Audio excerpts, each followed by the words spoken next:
O que você está vendo naquela tela não é um bug, é o rastro fantasma de um avião que em menos de 60 segundos vai apagar 154 vidas no céu da Amazônia. Eles não tiveram tempo de gritar.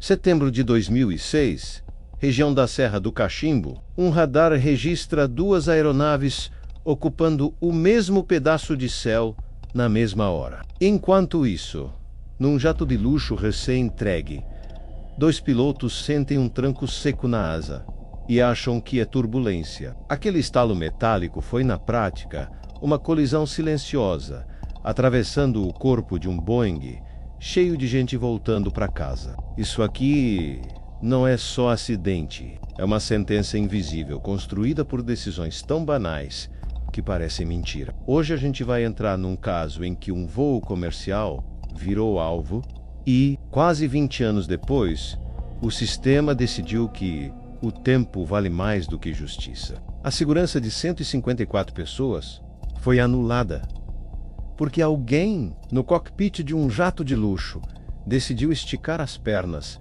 e chutou o interruptor da vida, e o transponder foi desligado. O Boeing virou um alvo cego. E dentro do Boeing, ninguém sabe disso. As portas fechando, eu já embarquei, depois eu te ligo, os comissários sorrindo, a luz amena. O voo sai de Manaus e faz escala em Brasília. Agora segue rumo ao Rio. Na poltrona 12A, um avô sorri para a foto do neto no celular. Ele acha que a parte difícil foi chegar até o aeroporto. Lá na frente, o botão que grita para os radares: eu existo. Eu estou aqui.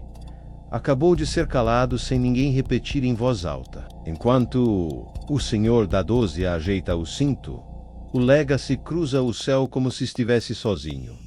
Um confia cegamente no sistema, o outro acaba de arrancar esse sistema da tomada. No papel, as rotas parecem organizadas. Na prática, eles estavam brincando de roleta russa a quase 900 por hora. O Boeing seguia sua estrada invisível. O Legacy, que deveria estar em outro andar do céu, invadiu a pista do Boeing no escuro, sem sinal, sem aviso, sem chance. Em Brasília, os radares olhavam para uma mentira. As telas mostravam o jato, onde ele já não estava mais. O sistema congelou uma altitude antiga e vendeu aquilo como verdade. O computador do controle mentia para manter a calma do operador. Controle de tráfego. Naquele momento, era um motorista confiando num GPS travado enquanto 2 carros se aproximam de frente na mesma faixa. E no céu, a única forma de o sistema saber onde você está é o grito eletrônico do avião. Esse grito vem do transponder. Quando ele está ligado, o avião repete o tempo todo: e eu estou aqui. E nesse nível, e nessa velocidade, e com esse código, quando é desligado, o avião não some fisicamente. Ele vira um míssil invisível. Continua lá, atravessando o espaço aéreo, mas os olhos eletrônicos que deveriam vê-lo passam a seguir um fantasma atrasado no radar. O sistema de alerta de tráfego, o TCS, depende desse grito para dizer sobe ou desce e evitar colisões. Sem ele, o sensor de estacionamento do céu fica inútil. Mas aqui está o que ninguém te conta. O avião não estava quebrado. Ele era novo demais. O excesso de tecnologia criou uma armadilha de ergonomia que qualquer um de nós poderia ter caído. O vilão não foi o motor pegando fogo. Foi um descanso de pé no lugar errado. No Legacy, os pilotos estavam lidando com painel novo, sistema novo, sensação de brinquedo caro. Eles tinham a obrigação de notar que o transponder não estava mais gritando, que estavam invisíveis demais por tempo demais. Não notaram. Seguiram. Você chamaria isso de simples erro ou de negligência fatal? Em terra, o cérebro do espaço aéreo também falha. Salas escuras, telas cheias de pontos, vozes chamando indicativos de voo. A imagem vendida é de controle total. Mas naquele dia, os controladores confiavam em dados que não refletiam mais a realidade. Chamadas sem resposta foram tratadas como interferência. Um avião que sumia e voltava era visto como atraso do radar. Um jato que deveria ter mudado de nível continuava aparecendo onde já não estava. Eles olhavam para um mapa que mentia. E, quando você acredita cegamente numa tela mentirosa, você vira parte do problema sem perceber. Se alguém ali tivesse tratado aquele silêncio como emergência real, o fim poderia ser outro. Vários momentos pequenos se alinham. Um cockpit que não percebe que está invisível. Um controle que não insiste até o fim. Um sistema que congela dados. Um botão que muda de posição sem ninguém confirmar. Sozinhos, esses detalhes não derrubam nada. Juntos, empurram dois aviões para um ponto único de choque. É uma fileira de dominós. O primeiro cai, ninguém liga. O segundo cai, ninguém liga. O último não é um brinquedo.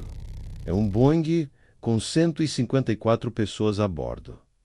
Lá em cima, tudo ainda parece normal. Até o segundo em que deixa de parecer. De repente, os dois aviões entram no mesmo quadro de céu. E no Boeing, alguém ajeita a poltrona e outro olha o relógio. Alguém pensa na conexão, em chegar logo em casa. E no jato, mais uma frase em inglês, mais uma checada em instrumento. E lá fora, branco e azul. Um flash. Um estalo de metal sendo rasgado como papel. Não houve tempo para Mayday. Metade da asa do Boeing some num único golpe. O impacto foi tão preciso que o Legacy nem percebeu de imediato que tinha acabado de fatiar uma asa de quase 30 metros. Eles acharam que tinham batido em um pássaro grande. Um pássaro de aço com 154 pessoas. O avião não começa a cair. Ele é fatiado. E um lado ainda tenta voar. O outro perde a força que mantinha tudo grudado no céu. Em segundos, o gigante de aço começa a girar em direção ao tapete verde da Amazônia. Dentro da cabine, o corpo entende antes da mente. Puxão violento, sensação de queda sem fundo. Tudo o que não está preso vira projétil. Não existe turbulência forte. Não existe.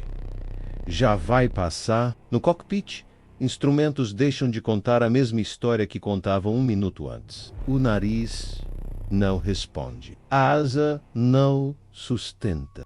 E no Legacy, o impacto é um solavanco enorme em céu calmo. E para eles, a urgência passa a ser manter o próprio avião inteiro e achar uma pista onde pousar. Eles ainda não sabem que a asa que sangra metal foi a lâmina que cortou o Boeing. O Boeing se desintegra no ar e mergulha na floresta. E vista de cima, a Amazônia é só verde. E lá embaixo, é um labirinto de árvores, barrancos e rios. E é perfeito para esconder qualquer coisa. Os radares veem o voo sumir. Chamada sem resposta.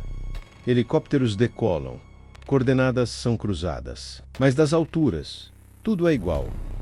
As copas fechadas e fumaça misturada à neblina. A noite cai rápido, cobrindo o cenário. Na TV, a frase é gelada. Um voo desapareceu na região de mata fechada. Para as famílias, isso vira um buraco.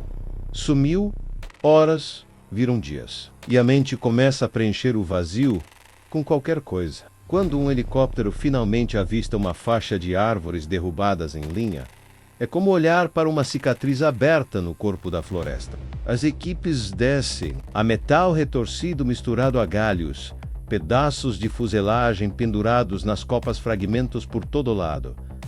Não existe avião inteiro no chão, só pedaços. O silêncio da mata é cortado por algo de arrepiar. Celulares tocando no meio dos destroços, e toques insistentes, e um depois do outro. E eram as famílias, eram as mães, os filhos e os parceiros ligando para quem já não podia atender. Se isso não te arrepiou, volta e imagina a cena de novo. No meio desse caos, todo mundo ali sabe o que precisa ser encontrado. As caixas que guardam a memória do voo não são caixas comuns. São blocos reforçados, feitos para aguentar impacto, calor, pressão. Uma grava a voz da cabine, a outra, os dados de voo. E encontrar elas ali é garimpar. E elas podem estar enterradas, presas e até cobertas de lama. Qualquer brilho diferente no meio do verde pode ser pista. Quando um investigador finalmente vê um bloco laranja meio enterrado, O ar ao redor parece ficar mais pesado, porque todo mundo sabe, dentro daquele objeto, mudo está a única forma de ouvir o que aconteceu lá em cima. As caixas saem da floresta e vão para laboratórios frios, cheios de telas. A mata guarda o corpo do caso. As caixas, a mente. Quando os dados são lidos, acaba a ilusão de acidente imprevisível. Os números mostram altitude errada, ausência de alerta, tentativas de contato que caíram no vazio. Ali fica óbvio quantas chances existiram de evitar o pior e como nenhuma delas foi aproveitada. Se você acha que o pior já aconteceu na floresta, espera até ver o que aconteceu dentro de salas com ar-condicionado. O que a justiça brasileira fez em 2024 é um soco no estômago de qualquer passageiro. E enquanto isso, o Legacy já pousou. Ele chega mancando, mas inteiro o suficiente para todos descerem andando. E história de por pouco, de susto, de sobrevivência. E do outro lado, um Boeing em pedaços no meio da floresta. Um pousa, o outro desaparece. Um vira relato de susto. O outro vira número em relatório e nome em lápide. A partir daqui, começa outra guerra. A guerra de versões. Relatórios começam a sair. Um enfatiza falhas na cabine do jato. Sistemas essenciais desligados, falta de monitoramento, ausência de reação. Outro aponta o dedo para o controle em terra. Telas desatualizadas, carga de trabalho, protocolos que não garantiram separação segura. É o mesmo choque contado com dois culpados principais diferentes. Enquanto peritos brigam em papel, famílias só querem uma coisa: ouvir claramente onde foi que erraram com a gente. Em gabinetes que essas famílias nunca vão ver por dentro, outras perguntas circulam: quanto isso vai custar? Como isso afeta as relações entre países? Como preservar a imagem? São duas salas diferentes falando do mesmo voo. Numa, fotos, lágrimas, velas. Na outra, gráficos, notas diplomáticas, termos técnicos. E os anos passam.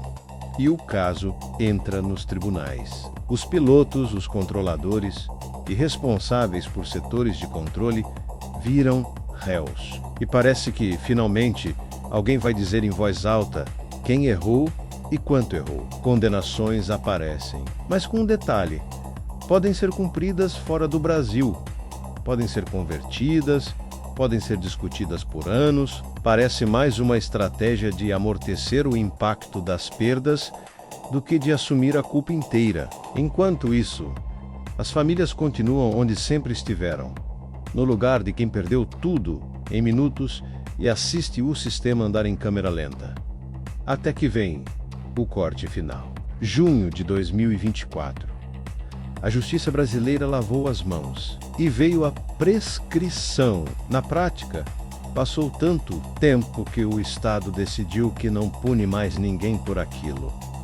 O voo caiu em minutos. O processo caminhou por quase 2 décadas para morrer não com inocente, mas com tarde demais para punir. O relógio venceu o peso das perdas. Enquanto pilotos seguem a vida, 154 famílias ficam com a frase engasgada: não é que não exista culpa, é que para o sistema já não importa mais punir. Você acha que isso é falha do sistema ou um acordo debaixo do pano? No fim, o que sobra é um retrato cruel. Um jato invisível cruzando a pista de um Boeing. Um gigante de aço fatiado no ar. Celulares tocando em meio a destroços. Relatórios que não se entendem. Um processo que morre de velhice no papel. Não é só sobre um voo. É sobre até onde vai a sua confiança em sistemas que podem ser desligados por um pé esticado, uma tela travada e um prazo processual. Depois de ouvir isso, é difícil sentar numa poltrona de avião e olhar para o cinto, para a janelinha.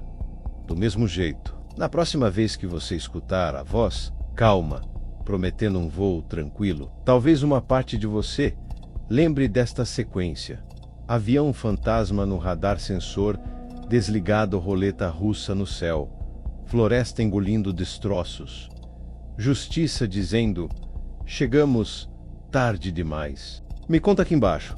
Para você, isso foi negligência de cockpit, sistema envenenado em terra, ou culpa tão diluída que ninguém nunca vai pagar de verdade? Se fosse alguém da sua família naquele avião, você conseguiria aceitar que tudo terminou em prescrição? Se esse vídeo fez você olhar diferente para a palavra segurança, deixa o like, se inscreve no canal e ativa as notificações. Isso ajuda demais a manter esse espaço vivo, para expor histórias que muita gente prefere deixar enterradas. E, se você ficou indignado com o erro técnico do 1907, no caso do MH370 o buraco, é mais embaixo. Lá, o transponder não foi silenciado por um pé sem querer. Ele some de propósito. Clica no vídeo do MH370 e tenta entender a diferença entre um erro trágico e um plano sombrio. Depois me conta, qual dos dois casos te deixou com mais medo do que a gente não vê